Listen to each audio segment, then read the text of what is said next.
Gravando aqui. Eu sou Ana Vilela, tenho 21 anos e sou lésbica. Sua idade? 21. Ah, é verdade. Conta mais um pouco pra gente como foi sua infância, sempre voltado mais pra questão LGBT mesmo. Cara, eu sempre fui uma criança muito fora dos padrões de menininha, assim, sabe? Tipo, eu sempre gostei... Óbvio, eu tinha boneca, brincava pra caramba e tal, mas eu gostava muito de brincar na rua. E eu sempre morei num bairro muito tranquilo, tipo... Até os meus 6 anos eu morava num bairro mega tranquilo, então a gente brincava na rua, todas as crianças. E depois fui morar em Santa Catarina num sítio, então eu sempre fui muito tipo... Nunca brinquei com os brinquedos que as meninas da minha idade brincavam, assim. E era muito estranho, porque ao mesmo tempo que, pô, me sentia muito bem, era uma parada que eu gostava muito de fazer, eu sempre gostei muito de natureza, de ar livre, de, pô, ficar na rua até tarde, minha avó tinha que me buscar, assim, sabe? E ao mesmo tempo era muito estranho, porque eu não tinha assunto com as pessoas que, tipo, eram as meninas da minha idade, eu sempre fui muito mais amiga de menino do que de menina. E por causa disso, assim, tipo, eu sinto que já era meio diferente, assim, sabe? Eu não sei dizer exatamente, até porque eu acho que a gente não se descobre, ou sei lá, né? Acho que é uma parada que nasce. Mas foi uma infância, pra mim, muito gostosa, assim, eu curti pra caramba, mas sempre teve essa parada de não bater com as meninas da minha idade, assim, as coisas que a gente fazia. Teve algum momento, situação na sua vida que, tipo, você percebeu, pensando hoje, você percebeu, tipo, o efeito da heterossexualidade compulsória na sua vida? Ah, algumas vezes, assim, acho que muito disso foi impresso no meu jeito de me vestir, assim, sabe? Tipo, desde criança eu fui criada numa família, assim, mega católica, todo mundo muito religioso. Então tinha muito essa parada, tipo, a minha tia, que é uma das pessoas que me criou, uma das pessoas que foi muito importante na minha formação como ser humano, ela sempre falou, tipo, porque você é minha princesa, porque eu tenho que cuidar de você, porque você é a minha princesa, você é princesa de Jesus, essas paradas, sabe? Tipo, muito de católico, assim. E aí, eu fui até os meus 15 anos, tipo, tentando usar vestido e salto e, sabe, cabelão e roupas que fossem, enfim, femininas, né? Não sei. E depois desse período, acho que eu meio que falei, mano, quer saber? Vou fazer o que eu preferir, enfim, comecei a tomar as minhas próprias decisões, né? Isso veio muito também do fato de eu me aceitar pra mim, assim. Tipo, quando eu comecei a namorar a Amanda, que hoje é minha esposa, a gente tinha 14 anos. E aí a gente começou a se descobrir juntas, assim, e todo esse universo diferente que a gente nunca é apresentado. Tipo, ao mesmo tempo que o universo heteronormativo, ele tá sempre ali, tipo, na nossa cara, o universo LGBT, ele nunca é apresentado pra gente. Então a gente meio que se sente tendo que ler um manual, né? Um negócio muito estranho, assim, tipo, caramba, assumir um relacionamento lésbico. E agora, o que eu tenho que fazer? Com quem eu tenho que conversar? Como é que eu vou achar amigos? Como é que eu sei que as pessoas são também? Como é que, sabe, tipo assim... E acho que teve muito disso, da minha família, assim, foi muito de eu não ter esse contato com isso e eu não conhecia ninguém LGBT antes. Vem muito dessa parada de, tipo, a minha família ser muito heteronormativa, muito religiosa, muito preocupada com... E assim, eu não culpo eles de jeito nenhum, sabe? Acho que, pô, é o jeito que eles são também, do jeito que eles foram criados, do jeito que, enfim, a crença deles. Mas é uma parada muito complicada, assim. Eu não culpo, mas me limitou por muito tempo, assim. Foi muito mais difícil a minha descoberta como um ser humano LGBT. E, tipo, na sua infância, como que era retratado as pessoas LGBTs pra você? Cara, eu acho que, assim, isso não... A minha família era tão religiosa, assim, que isso era um assunto que nem era muito comentado, sabe? Assim, tipo... A não ser quando era um gay na novela, e aí tinha toda aquela... Eu me lembro até hoje, assim, do dia, tipo... Tem aquela parada que todo mundo fala, cara... Que a gente aprende por emoções muito fortes, né? Tipo, catarse, essas coisas. E o dia que eu senti mais vontade de, tipo, fazer alguma coisa a respeito dentro da minha família e falar sobre isso com a minha família foi no dia do beijo do Félix, da novela, que foi um negócio, tipo, inacreditável, assim. Eu lembro que na mesma novela tinha o Caio Castro e a Maria Casadeval, que, tipo assim, eles literalmente se comiam em qualquer ambiente, em qualquer lugar, em provador de shopping, né? E era incrível, tipo, ai, que legal, que incrível, que engraçado. E aí no dia do selinho do Félix, tipo, a minha família inteira se reuniu na frente da TV pra tipo, meu Deus, que coisa horrível, por que a Globo, por que não sei o que. E eu fiquei, cara, tipo, sabe, qual é a diferença? Tipo, tem um casal heterossexual literalmente se comendo. Na novela inteira, todos os capítulos tinham o Caio Castro e a Maria Casadeval.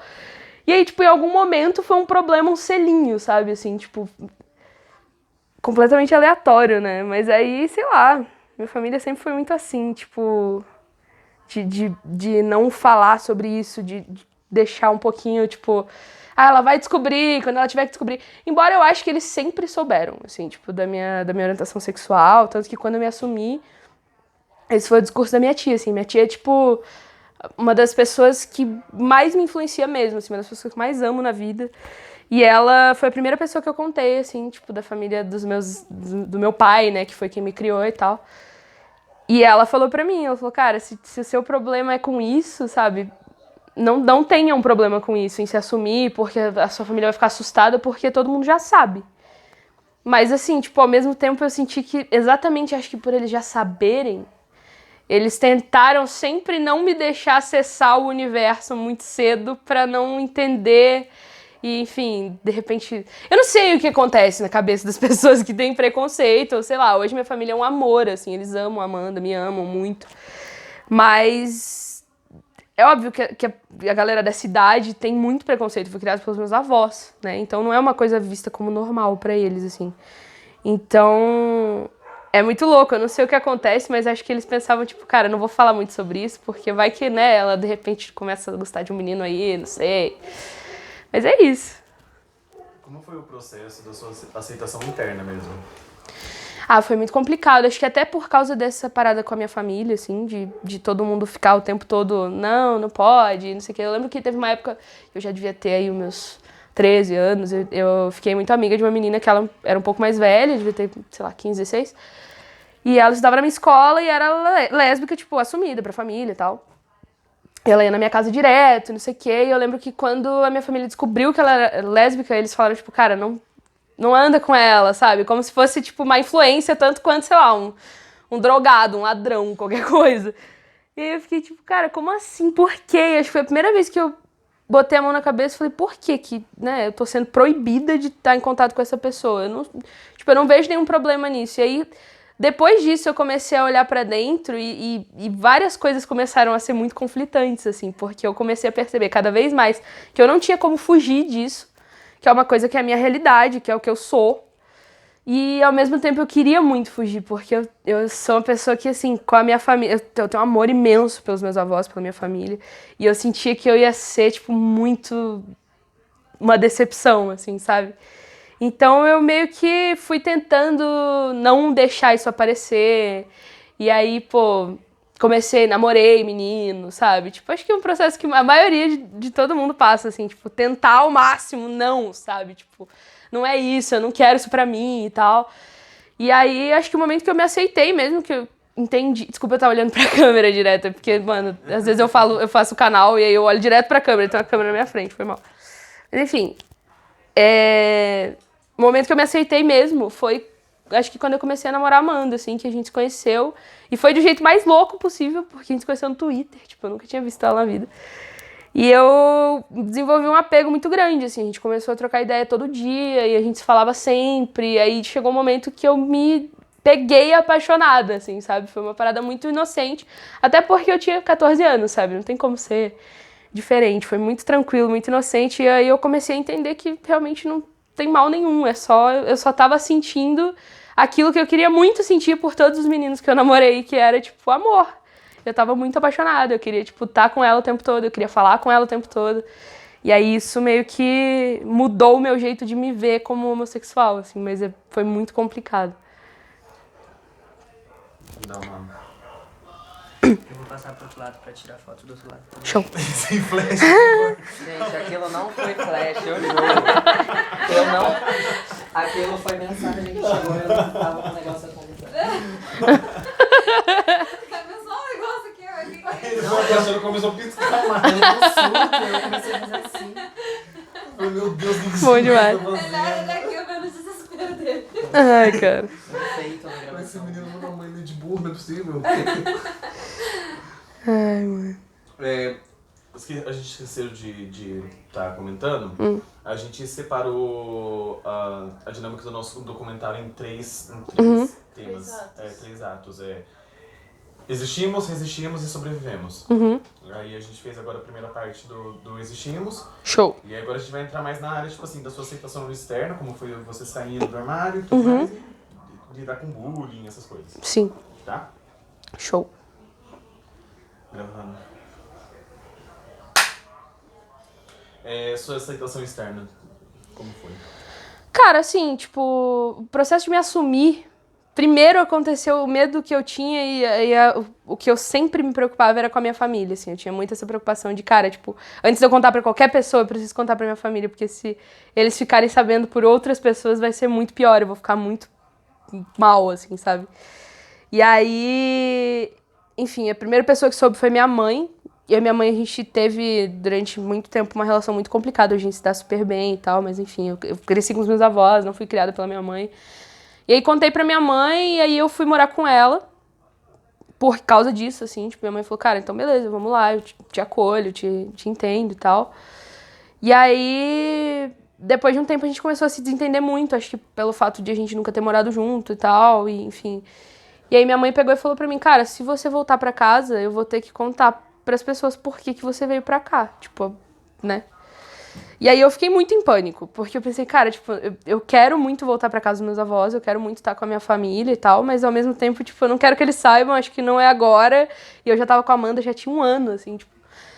E aí a gente, enfim, a gente teve algumas discussões bem feias, assim, mas em uma delas eu tava na casa dos meus avós e essa minha tia, que é muito próxima de mim, me perguntou, cara, por que, se você tá, tipo, tendo tanto atrito com a sua mãe, por que você não volta pra casa? E eu falei pra ela, não posso voltar pra casa. Ela falou, por que não?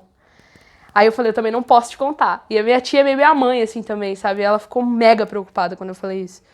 Aí a gente tava indo embora, tipo, eu tava na casa de uns tios e depois a gente foi pra casa dos meus avós, que é onde ela morava também.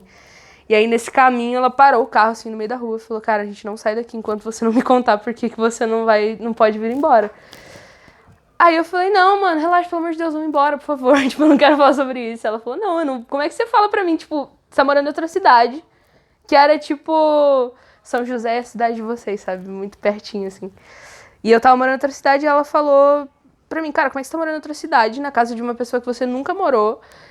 Sua mãe é casada com outro homem, tipo, não é seu pai. Eu não tenho como confiar em te deixar embora se você não me contar por quê. Tipo, eu posso... Pode ser por uma coisa completamente tosca ou pode ser porque você tá, sei lá, sendo ameaçada, qualquer coisa. Daí eu falei, cara, tipo, é porque eu contei pra minha mãe e a minha mãe, enfim, falou que depois teria que contar pra vocês, caso eu tivesse que voltar pra casa, mas eu sou lésbica, eu gosto de menino, eu tenho uma namorada e tal. Aí a reação da minha tia foi quase tipo, sério? É isso? Então pega suas coisas e volta. Todo mundo já sabe que você é lésbica. Eu fiquei tipo, quê? Sabe, foi muito estranho, assim. Então, tipo, eu não tive que ter essa conversa com as pessoas. Eu não tive que sentar na frente dos meus avós, que na verdade era o meu maior medo, assim. Eles são as pessoas que eu mais respeito, com certeza. E eu tinha muito medo de confrontar eles, assim, sabe? De, tipo, sentar com eles e falar, então, sou lésbica. E acabou que não precisou acontecer, e eles foram mega compreensíveis, assim, tipo, e depois contar pras pessoas foi sendo uma coisa muito natural, porque o meu pensamento e a minha família sempre foi muito minha base, assim, meu pensamento sempre foi, tipo, cara, se a minha família já sabe, me aceita, dane-se, sabe, eu posso contar pra qualquer pessoa.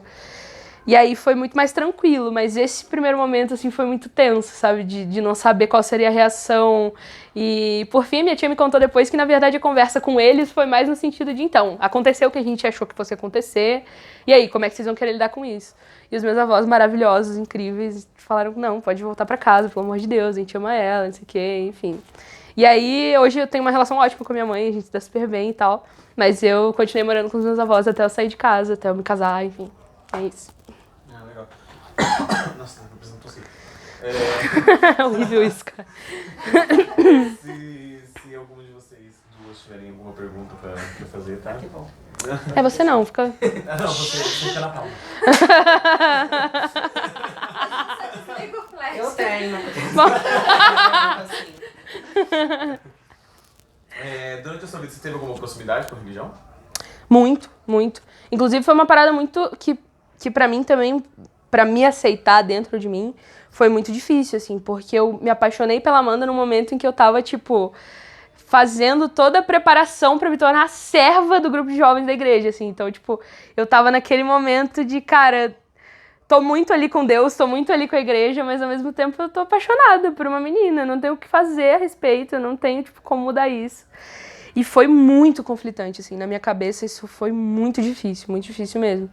Mas hoje, assim, eu não tenho nenhuma proximidade com religião, mas eu continuo sendo muito próxima do que eu acredito ser Deus. E pra mim é uma questão muito clara que eu sou aceita e amada do jeito que eu sou, assim, sabe? Tipo, não tenho problemas com isso hoje, ou com a minha fé, mas realmente a instituição igreja foi um problema pra mim, assim, tanto que eu me afastei. Mas hoje você percebe algum impacto que a religião teve em você se aceitar como lésbica e... Com certeza. Eu passei, enfim, a gente se prepara, né, pra esse momento de virar servo do grupo e tal, durante um ano e pouquinho. Durante esse ano existem vários encontros que você faz, pra, enfim, são momentos que você fica o final de semana inteiro lá dentro da igreja, né, ouvindo palestra e tal, não sei o quê. E pra mim era sempre muito ruim, assim, porque eu sentia que eu tava ali, e que eram coisas, tipo, completamente... Ih, quer fechar aí por causa do barulho? Só por causa deles gritando. Eu acho que vou fechar só, não sei se não vai dar interferência na luz. Ah, aqui tá suave, Show? Ah, tá. Mas não é essa família, acho que é a galera da obra. Gritando com a minha família. Ok. Enfim, eu sentia que era completamente oposto, assim, o que estava acontecendo dentro de mim, que era uma parada de... se eu vou me dedicar à igreja, eu não posso me dedicar a esse relacionamento. Então foi meio que um cabo de guerra interno, assim, sabe? Tipo, cara, eu tô aqui, tô servindo a Deus, tô fazendo essa parada que eu gosto muito, eu gostava muito de estar ali, eu gostava muito das pessoas que estavam ali, eu gostava muito de sentir o que eu sentia ali, mas ao mesmo tempo era uma parada, tipo, cara, eu tô aqui, ao mesmo tempo eu namoro uma menina, tipo, as pessoas aqui estão aqui pra falar o quanto isso é errado também, sabe? Tipo, tá todo mundo, volta e meia vinha alguém, algum palestrante, algum pregador, né, que eles chamam, e falava, tipo, pô, porque o casamento homossexual é errado, porque não sei o quê. E eu ali no meio daquilo, tipo, de gostar muito daquele lugar, de gostar muito daquelas pessoas, e de gostar muito, de amar muito a Amanda. E tá naquela de, meu Deus, o que que eu faço? Como é que eu saio disso? Até que teve um dia, e é por isso que eu continuo acreditando em Deus muito, assim. Eu tenho uma relação muito próxima com Deus. Que uma pessoa que eu nunca vi na minha vida, no meio de um encontro, chegou em mim e, tipo, falou pra mim, cara, Deus me pediu pra te falar que Ele te aceita. E eu nunca mais vi essa pessoa também. Então, assim... E foi isso que aconteceu. E aí, depois disso, assim, minha relação com a igreja ficou muito mais leve. Eu saí depois de algum tempo, por questões, enfim, de... Depois que você vira servo, começa a acontecer um monte de coisa. Você começa a entender como é que funciona e como é que você organiza a igreja. E aí é meio desanimador, assim, mas... Foi por causa disso. Eu não saí por causa da minha sexualidade. Foi muito louco isso. Bacana.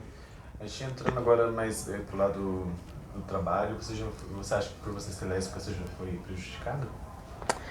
Então, não, acho que não, porque, tipo assim, na real, eu trabalhei em empregos muito...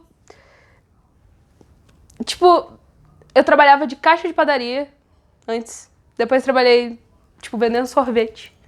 Depois eu trabalhei num projeto social, que era com vários músicos, então acho que ninguém tinha muito problema com isso, embora a gente não falasse sobre isso, era um projeto social de uma outra igreja, inclusive, que eu trabalhava, eu era remunerada pra estar lá. Mas eu nunca falei sobre isso, então nunca foi um problema, tipo, em nenhum desses empregos. E depois, hoje, que é o meu emprego, que é, enfim, do que eu vivo e do que eu fiz a minha vida, e, enfim, né? Nunca tive problema com isso porque eu acho que a gente, de certa forma, e o que eu vou falar agora, eu vou falar com muito cuidado, porque existem muitas ressalvas e muitas pontas soltas, mas a gente é meio blindado, assim, sabe? No sentido de que... vai existir a crítica, vai existir o hate, mas vai existir também muita gente te apoiando, entendendo o seu lado e estando ali pra você, assim. Então, não é que não tenha acontecido, nunca me prejudicou pra trabalhar. Nunca deixei de vender um show por isso, nunca deixei de fazer um programa de TV por isso, de jeito nenhum, muito pelo contrário. Mas o hate existe, né? Não vou dizer que não chateia, que chega uma hora que não dá no saco, tipo, você ficar lendo as mesmas coisas o tempo todo, tipo, eu sei que eu sou sapatão, eu sei que eu sou gorda, eu sei que, entendeu? Tipo, mas existe o outro lado, existem as pessoas que te apoiam e que, enfim, estão ali pra você. E eu falo muito sobre isso sempre que as pessoas me perguntam sobre minha sexualidade, assim, tipo... Hoje existe um público que chega em mim e fala, cara, eu era completamente preconceituoso e hoje eu acompanho esse relacionamento, eu acho legal pra caramba, eu mudei minha cabeça e tal. Então, tipo assim, eu vejo isso como uma coisa muito maior do que as coisas que, teoricamente, prejudicariam a minha carreira, assim. Deixa eu só arrumar uma coisa pro microfone, eu acho que tá um pouco entrando. Verdade. Ah, e só, deixa eu lembrar, a de dar a resposta completa. Só. Ah, foi mal. Beleza. Tranquilo. Só... Show. Você quer uma pausa pra tomar uma água? Tranquilo, gente. Não posso bater palma. Eu vi lá de São José. Qual a sua profissão? Bato palmas. É incrível. Tudo que o Rafael faz é a parte que ele mais gosta. É fazer o take. Bom demais.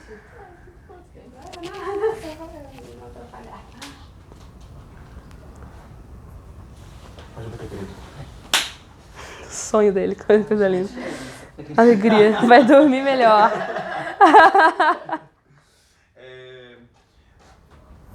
Fora do mercado do trabalho, você já sofreu preconceito ou por ser lésbica, mulher, gorda?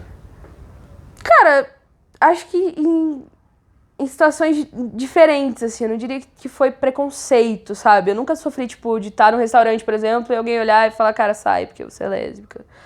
Mas, assim, óbvio, existe aquela coisa de você saber que tá incomodando, sabe? Eu acho que isso é muito ruim. Acho até pior, assim, porque você tá num ambiente em que tá todo mundo te olhando e te julgando claramente e você não é desejado ali, ninguém te fala nada, assim, fica uma situação meio esquisita, sabe?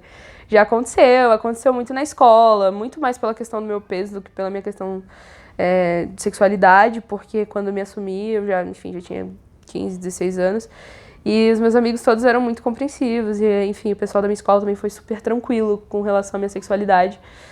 Mas existe, assim, essa questão do desconforto, de você saber que você tá em um lugar, principalmente depois que Trem-Bala aconteceu e eu comecei a trabalhar com música e em um nível do meu trabalho em que a gente, tipo, enfim, eu tinha compromissos muito sérios pra ir, sabe? Eu tinha coisas muito sérias a fazer e ao mesmo tempo que a minha música, a música com a qual eu estourei, é uma música completamente, tipo, família tradicional brasileira, vamos todos nos amar e segura seu filho no colo, sabe? Tipo, eu não sou essa pessoa, eu não sou família tradicional brasileira, sabe? Eu chego nos lugares pra trocar trem-bala de moicano, cheio de tatuagem, tipo, mega sapatão, com roupa todinha da seção masculina. E aí, às vezes, eu chego num evento em que só tem, tipo, políticos idosos, sabe? É muito complicado, tipo, você lidar com o fato de que você tá ali pra tocar uma obra que todo mundo ama, que todo mundo quer muito ouvir, mas ao mesmo tempo fica aquela coisa de, tipo, meu Deus, é essa menina mesmo que vai cantar isso aí? Tipo... É ela mesmo que escreveu isso? Porque olha só, sabe, você vê o julgamento, é muito estranho, assim. Depois que Trem-Bala aconteceu e eu comecei a conviver muito com primeiro, essa camada social um pouco mais, né, mais alta, que tem gente muito horrível, inclusive, e com essa galera mais velha, assim, porque a minha música fala muito com o público mais velho. Eu sinto muito isso, às vezes, nos lugares que eu vou, assim, essa parada de não ser bem-vinda, embora... a música seja, sabe? É um negócio bem difícil. Acho que com isso a gente consegue linkar também uma coisa que está no roteiro, sobre o impacto dessa coisa que a gente chama hoje de onda conservadora. Tipo, qual é o impacto que tem tanto pra arte, tanto pra sua carreira, tanto pra gente LGBT, mulher? Nossa, total, cara. Eu acho que, assim, é muito estranho ter hoje uma pessoa que represente o nosso país e diga esse tipo de coisa, assim, tipo, que, porra, prefere ter um filho morto do que um filho gay, sabe? E isso é uma coisa que a gente demorou tanto tempo pra chegar, óbvio, num lugar muito menor do que a gente deveria, mas a gente demorou tanto tempo pra chegar onde a gente tava, sabe? Pra ter, tipo, a aceitação que a gente tava tendo, embora muitas pessoas ainda fossem muito conservadoras, mas é aquilo, tipo, enquanto você não tem uma grande voz por trás do seu discurso, você não quer reproduzir ele a troco de nada, sabe? As pessoas não querem falar que elas são preconceituosas quando, enfim, a pessoa que representa o nosso país, tipo, fala que o nosso país não é isso, sabe? A pessoa, de alguma forma, ela não vai se sentir confortável de expor essa opinião. E aí, em algum momento, a gente achou que estava tudo bem colocar uma pessoa no poder que claramente acha isso completamente normal e aceitável. Tipo, vamos matar viados e lésbicas. E, pô, se eu ver na rua, eu bato. Sabe? Isso não faz nenhum sentido, assim. Eu não consigo imaginar, tipo, qual é o transtorno de uma pessoa que ela, tipo, se incomode tanto com a existência do outro a ponto de, tipo, declarar ódio, assim. Enfim, rede nacional pra todo mundo e construir uma carreira em cima do ódio, sabe? E é só o que aconteceu, assim. Tipo, se você for perguntar pras pessoas, enfim, que botaram ele lá onde ele tá hoje, o que elas acham que ele ia fazer pela política do país, pouca gente vai responder alguma coisa concreta, assim, tipo, até porque a gente sabe que o nosso presidente não é um político competente, ele estava no poder há quase 30 anos. Mas ele foi eleito por um discurso de ódio, que as pessoas se identificaram, e aí todas essas pessoas que estavam escondidas e não queriam reproduzir esse discurso, hoje elas falam muito, assim, tipo, e ficou muito mais complicado. Na época das eleições eu fui ameaçada de morte na porta da minha casa, assim, tipo, foi horrível, horrível, horrível, horrível. A Amanda tinha vindo para São Paulo, porque ela vota aqui, e eu tava em Londrina, e aí eu, enfim, cheguei em Londrina, se eu não me engano, de manhã pra votar. Eu tava em Foz do Iguaçu fazendo show. Cheguei em Londrina pra votar, entrei em casa, tava sozinha, enfim, dei comida pros cachorros, saí, fui na padaria comprar uma coca. A hora que eu voltei, tipo, passaram 2 caras muito grandes, assim, caras fortaços. E aí falaram, tu é Ana Vilela, né? A gente sabe onde você mora, você tá ferrada. Quando o Bolsonaro vai subir, você vai cair, não sei o que, desse jeito. Tipo, como se eu tivesse alguma posição de importância, sabe? Tipo, o Bolsonaro vai subir, você vai cair. As pessoas não têm a menor ideia do que elas estão falando. As pessoas não têm a menor ideia disso, não tem nenhuma relação. De que por mais que, tipo assim, eu discorde plenamente de toda a ideologia, de todo o plano de governo, de tudo que envolve o nome Bolsonaro, a gente consegue coexistir, sabe? Tipo, ele consegue estar lá fazendo o trabalho dele e eu consigo estar aqui fazendo o meu numa boa. E isso virou um negócio muito louco, assim. Eu fiquei muito assustada. Nesse dia, eu fiz story até, tipo, chorando muito, tava muito assustada, assim. Nesse dia eu falei, cara, tipo, aonde a gente tá indo, sabe? E aí logo depois, quando eu cheguei em casa, o resultado da eleição saiu, eu falei, cara, tipo, a gente tá muito perdido, sabe? Porque tá acontecendo isso num lugar onde, tipo assim, existe turismo LGBT, existe, sabe, tipo, uma comunidade gigantesca, uma das maiores paradas do mundo, tipo, tá aqui no Brasil. E como é que a gente vai agora, tipo, botar esse cara lá e agora, beleza, esse é o nosso representante global. Tipo, é ele que vai falar pro mundo sobre um país que, tipo, até então tava tendo uma relação incrível com a comunidade LGBT, tipo, óbvio, como eu disse, muito ainda pra melhorar, mas, né, enfim, é muito estranho, é muito louco. Porra, seu padrasto é foda, hein, bicho?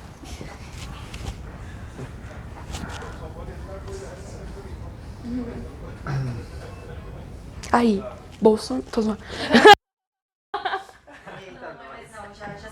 Não é? Deus abençoe, em nome de Jesus. O Bolsonaro, ele até cospe no chão. Deus abençoe, mas é óbvio. Nunca nem Porra. Quem votou no Bolsonaro? Ele? Eu votei no Ciro. Sim, né? Amoedo.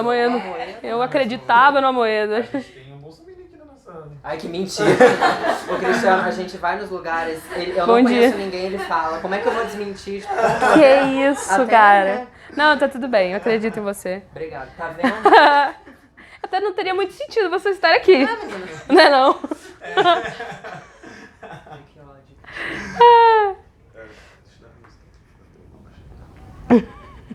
Você quer tentar jogar uma luz aqui? Você acha que vai? Eu acho que vai. A gente vai entrar agora já no último ato, já. Eu quero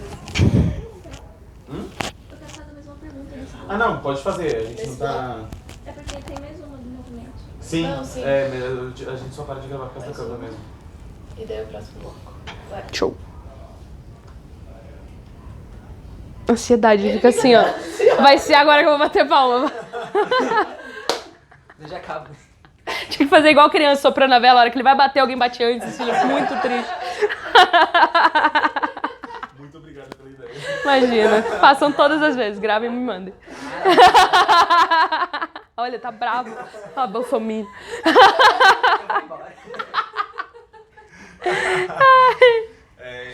Vamos lá. Nisso que a gente estava falando sobre essa onda conservadora, para você hoje, qual a importância do movimento LGBT disso? Esse documentário ele surgiu, na verdade, numa ideia minha e do Rafa sentado no momento de bar conversando, né, Rafa? E sobre uma vez que eu sofri uma homofobia pra ir cortar o cabelo. Uhum. E aí um amigo nosso falou, tipo, cara, como assim vocês precisam, tipo, saber onde vocês têm que ir cortar cabelo pra... E aí eles não imaginam pra gente o caminho que a gente tem que traçar pra gente chegar seguro em casa e tudo Sim, mais. cara, isso já aconteceu comigo, inclusive. Já aconteceu de, tipo, eu ligar no salão e falar, cara, queria um corte. Ah, mas é pra quem? É pro seu marido, pro seu pai? Eu falei, não, pra mim. Não, mas você é mulher, aqui é barbearia. Eu falei, sim. E o cabelo de homem e da mulher é a mesma composição ali, molecular, a mesma coisa, é só passar a tesoura ali. Aí o cara, mas é porque a gente não costuma cortar cabelo de mulher, não sei o que. Eu falei, beleza, mas você vai cortar o meu, porque, né, é isso. E aí cortei, mas é uma situação muito ruim mesmo. Isso aí que você tá falando faz todo sentido. Eu lembro, né? Eu voltei todo machucado. A Fernanda também viu na época eu voltei machucado. Tipo, Porra! Que loucura, cara, que isso. E hoje pra você, qual que é a importância do movimento LGBT, sabendo que a gente tá vivendo nessa onda conservadora tão grande? Cara, acho que hoje, mais do que nunca, o movimento LGBT é a coisa mais importante que a gente tem uns aos outros, sabe? A gente... aquela parada, aquela máxima que viralizou na época das eleições, que é o ninguém solta a mão de ninguém, é muito válido, assim. Eu acho que a gente, enfim, somos várias minorias que são afetadas por essa onda conservadora e que se a gente se unir e parar de ficar, enfim, se implicando por coisas tão pequenas, a gente consegue, enfim, fazer o movimento crescer muito mais e se impor a isso, assim, não como, enfim, superiores, mas como iguais. Somos iguais, sabe? E eu falo muito isso quando a gente entra no ponto... Geralmente, quando eu vou dar entrevista, eu fiz agora um clipe, lancei um clipe que eu contraceno com uma menina, que eu beijo uma menina, que inclusive não é a Amanda. E aí, quando eu não escuto perguntas do tipo, mas a Amanda não ficou com ciúme? Eu escuto perguntas do tipo, mas por que você resolveu fazer um clipe beijando uma menina? E eu fico tipo... Porque sim? Porque, tipo, da mesma forma que se você pegar qualquer cantor sertanejo, ele não vai pegar um cara pra contracenar com ele no clipe. Ele vai pegar uma menina, porque ele é hétero. Só por isso, assim, sabe? Tipo... E as pessoas não enxergam o quanto isso é normal, o quanto isso é a gente, o quanto, tipo assim, eu não penso, caramba, vou fazer uma puta sacada agora e vou pegar uma menina pra eu contracenar no clipe, porque eu vou beijar ela e vai dar ibope. Tipo, eu não tô nem aí, sabe?